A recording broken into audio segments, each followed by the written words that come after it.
It brings me much joy to be back in Kingston, my favorite city in Jamaica. I hope you enjoyed the visual journey of Shabba Ranks as much as I did creating it.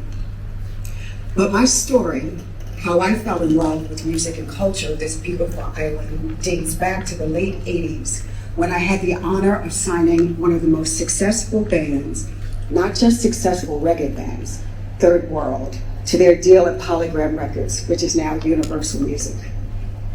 I am so very proud of the history that we made together when we released the first ever reggae hip-hop collaboration to enter the R&B charts in the US, Forbidden Love, featuring US rapper Daddy O. This was during a time when most record company executives spoke of rap and hip-hop as a passing fad that would never last. 50 years later, here we are, right? Little did I know this was going to be my training ground on how to convince a mainstream record company that the music coming from this small but mighty island, a country that produced more single releases per capita than any other country in the world, would be a global force to be reckoned with.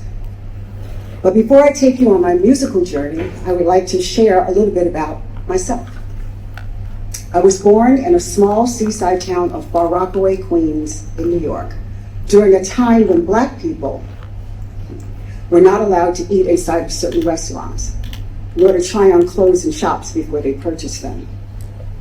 It was a time when rights were not civil, and the power had to be fought. I was raised by a quiet but revolutionary single mother who insisted that I go to church 8 days a week. It was there that I discovered my love for music. I didn't simply love music. It was part of my DNA. Being a product of an all-white Jewish private school, I knew as much about rock and roll as I did R&B. And because I couldn't play an instrument or even hum in key, I had to find my path to my passion. I'm gonna go back to that, path to passion. It was as the business manager for my church choir that the light bulb went off. My ministry was to be behind the scenes, to use my creative gift as a support to the creatives, and to be the wind beneath artists' wings. I have successfully lived in this happy place for over 4 decades, and am blessed to still be waking up every morning doing what it is that I love to do, and to see the impact that I continue to have in this industry. So how did this starry-eyed girl go from being a Georgetown dropout to a top A&R executive who in 1990, half asleep, sitting under a tree in Montego Bay at 4 a.m., only to be awakened by the sound of a swirling helicopter overhead, hearing gunshots, real gunshots, and watching thousands of people lose their minds at the sight of their local hero, a man I became to know as Dutty Stinkin Shabba Ranks. He descended amongst the masses dressed in all white as he confidently walked from the field where he had landed, took to the stage, and instantly took my breath away. That night, I witnessed a star, a superstar. And from that early morning experience, my life changed forever, and so did his. The Shabba Ranks story did not begin with me. Rexton Ralston Fernando Gordon, Mama Christie's son, was a star even before I laid eyes on him, and definitely before I signed him to Epic Records, a subsidiary of Sony Music. With hits like Twice My Age, Wicked in the Bed, Gallia Good, Roots and Culture, Pirate Anthem, and the list goes on and on. Shabba was already an international star with a fan base throughout the Caribbean, Europe, and all the way to Japan. His records reached from the dance hall of Jamaica into the clubs of the South Bronx, Brooklyn, and Queens.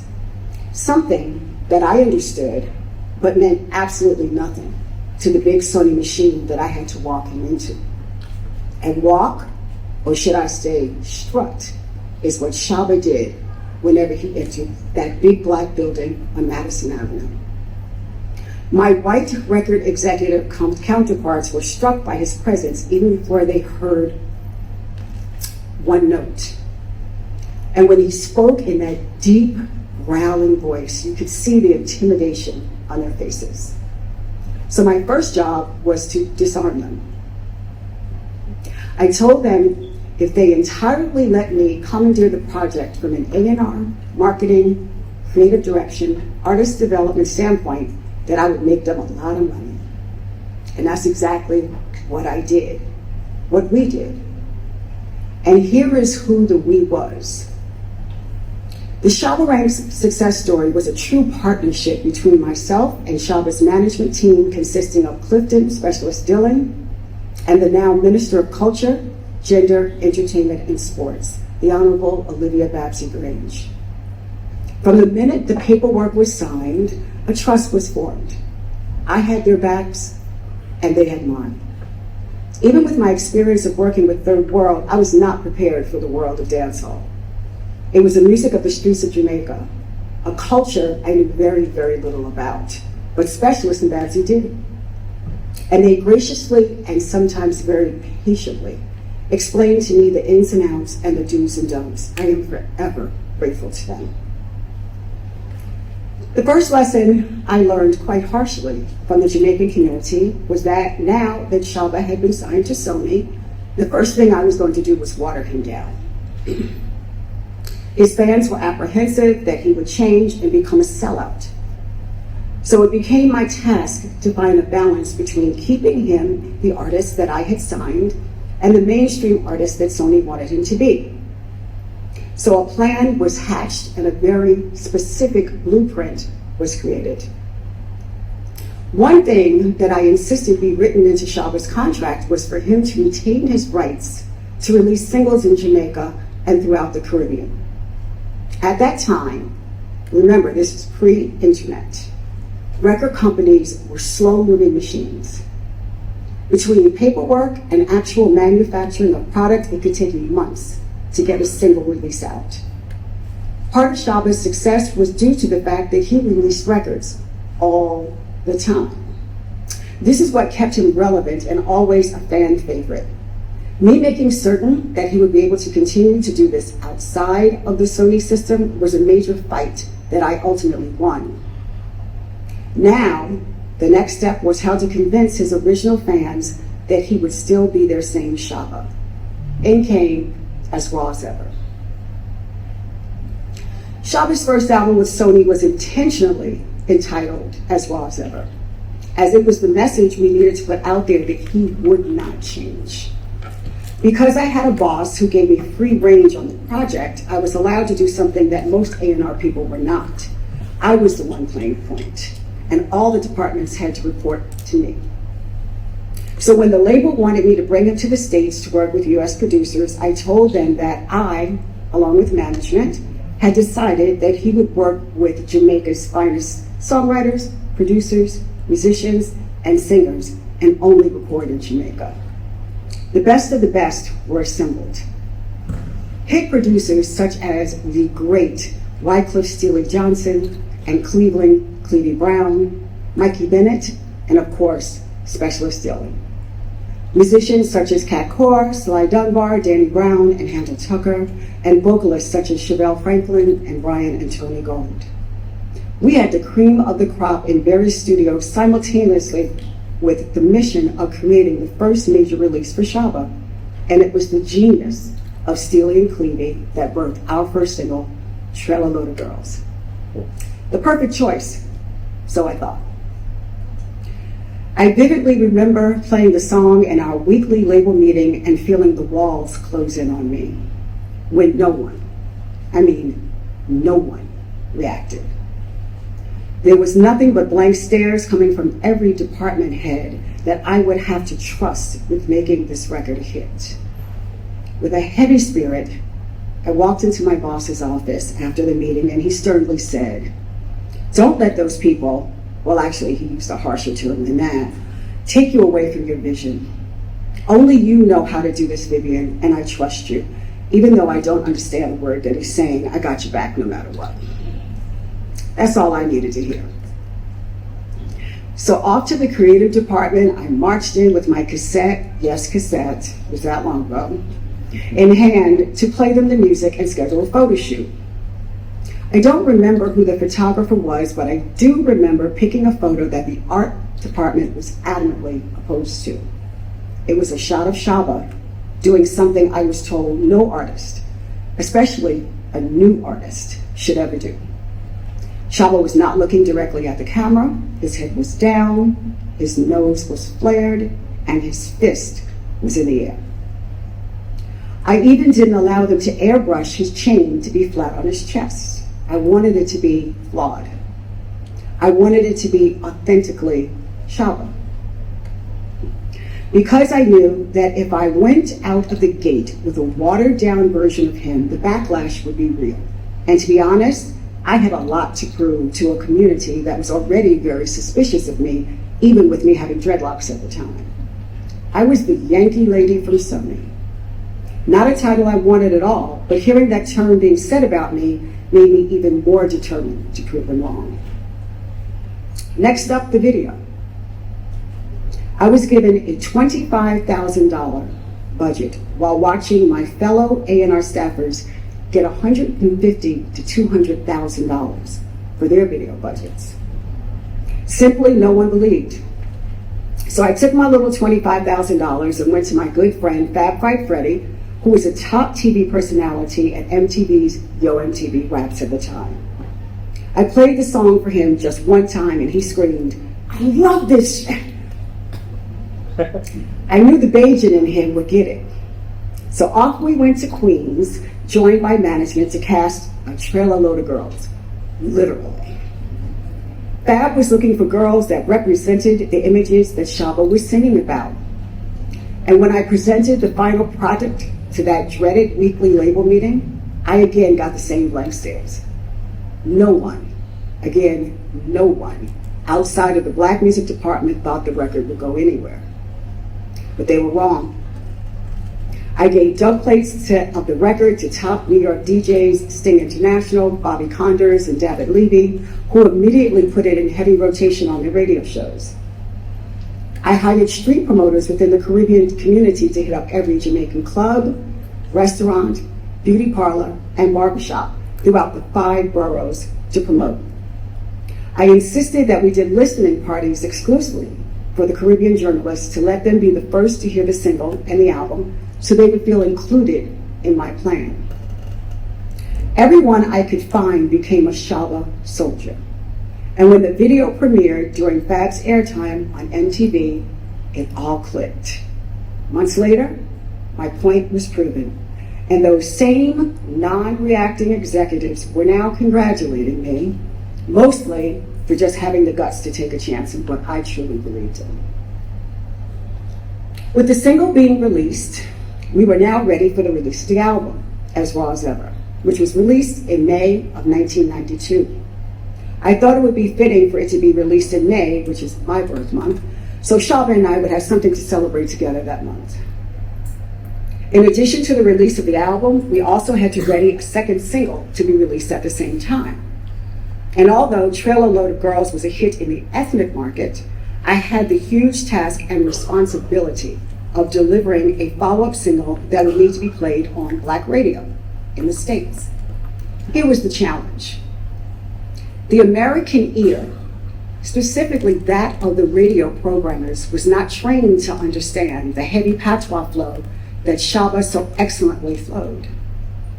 It was explained to me that if the American audience could not sing along with the song, it would never be a hit. I was in between a rock and a hard place. I had to come up with the perfect equation of introducing Shabba to a mainstream audience without compromising his artistry. And just like that, my prayer was answered. During a meeting with Maxi Priest's manager at the time, I took a shot in asking him if Maxi would collaborate with Shabba on the next single. Maxi had just come off a #1 pop hit, I Just Want to Be Close to You.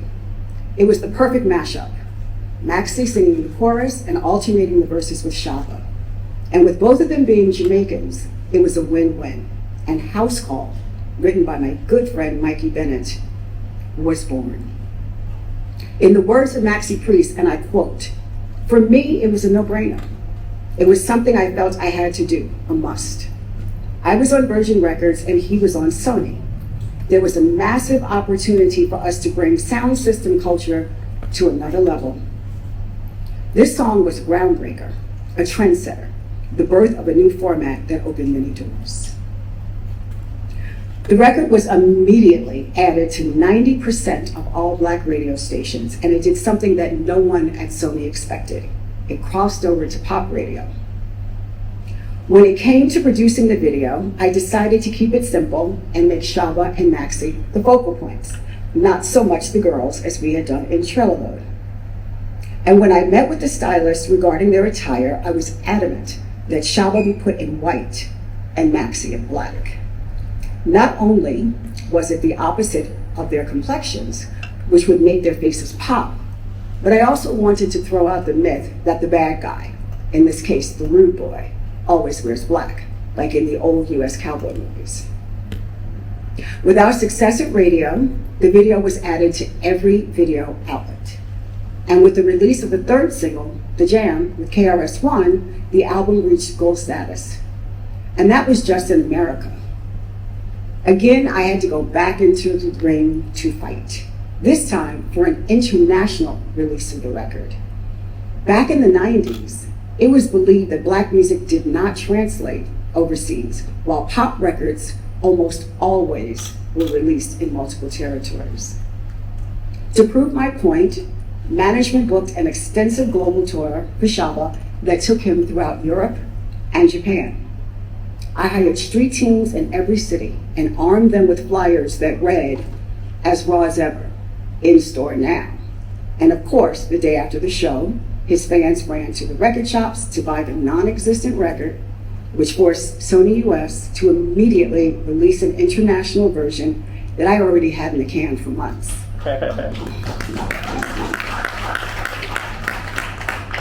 That alone added another 250,000 records. And Shabba's first Grammy was won. There's a theory in the music business that new artists' second albums are jinxed, as the majority of them coming off of their first releases will flop. Not the case with Shabba. We quickly followed up with his second release, Extra Naked, which birthed such hits as What You Gonna Do, featuring Queen Latifah, Slow and Sexy, featuring Johnny Gill, which gave Shabba his second gold single, and my favorite, Ting-a-ling-a-ling. Shabba was now touring extensively and winning multitudes of awards along the way, including his second Grammy and an MTV Video Music Award. And when his tour pulled up in London, the Sony UK company booked him on one of their biggest TV shows in the country, called The Word. And within 24 hours after that interview, Shabba's world was turned upside down, along with mine. The presenter knowingly set Shabba up by asking him what he thought of Buju Banton's Boom Bye Bye. As expected, Shabba defended Buju's right to have creative artistic freedom. But the presenter wanted more, and within seconds he got exactly what he was looking for, which was for Shabba to voice his opinion on the message of the song. And Shabba's biblically based opinion was strong, one that he did not back down on. And when I was called into the chairman of Sony's office and shown a video of the show, I knew that I too had to take a stand. I stood alongside my artist and his right to speak what he believed. I became the target of hate mail, returned records directly sent to my office with words on them that I cannot even repeat, and I endured the stares of some of my fellow colleagues who no longer wanted to fraternize like we commonly had done before.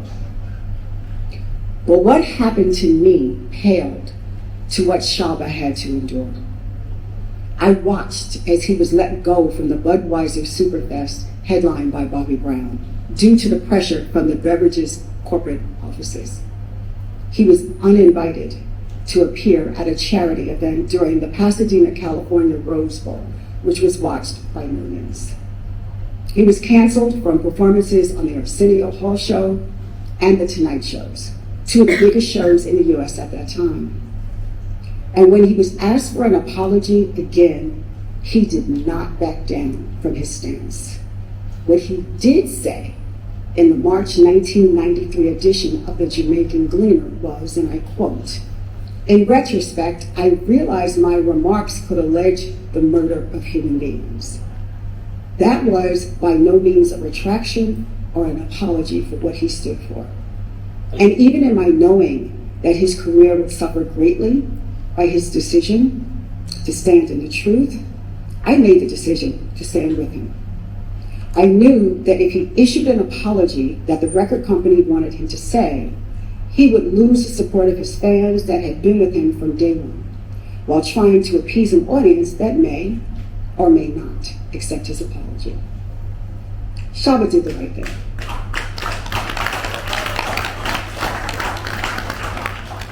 Shabba did the right thing, and because of that decision, he still tours around the world and is included on projects from hit artists such as A$AP Ferg, Busta Rhymes and Amigos, and most recently was a part of the lead single from the newly released Jay-Z produced movie, The Book of Clarence, alongside Lil Wayne and, yes, his fellow countryman, Buju Banton.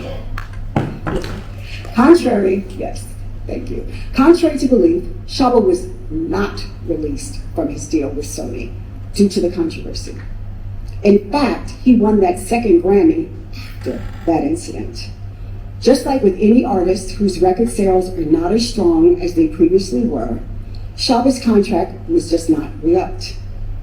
And although his time with the label was not as long as either of us would have liked, his legacy has and will continue to live on as one of the most important figures in not only reggae dancehall history, but in the world. While there are other dancehall artists that have produced more popular songs and have had a larger catalog of music, no dancehall artist has had more of an impact on music and pop culture than the legend Shabba Ranks. The music of Shabba continues to inspire new generations of artists. Because of his success, artists such as the ones that I personally signed, Patra, Little Vicious, and Damien Junior Gong Marley, as well as stars on other labels like Mad Cobra, Supercat, Diana King, Roller Girl, Sean Paul, Annie Kamosi, Barrington Levy, Shinehead, Beanie Man, Buju Banton, and Shaggy were all signed to lucrative major label contracts due to the path that Shabba trailed. And these elder statesmen and women have led the way for the current day stars, such as Stefflon Don, Spice, Movado, Coffee, and the many others I may not know by name, but I know by sound.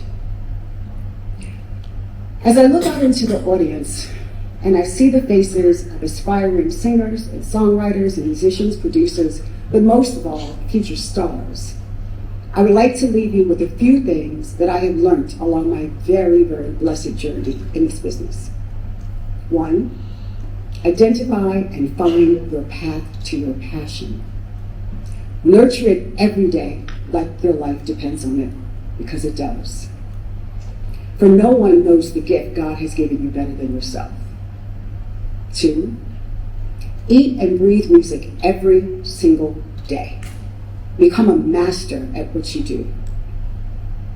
3, sit at the feet of the elders and find a mentor. Someone who has traveled the road you are about to embark on. 4, never listen to the naysayers. They're just haters anyway. 5, and most importantly, in the words of Malcolm X, a man or woman who stands for nothing will fall for anything. Never back down from your truth. I pray that the Shabba Ranks story I have presented to you is a mighty example of that. So big up yourself, Jamaica. This Yankee lady from America is full of gratitude and will forever be grateful to you for accepting me into your country, but most of all, into your hearts. Thank you so much.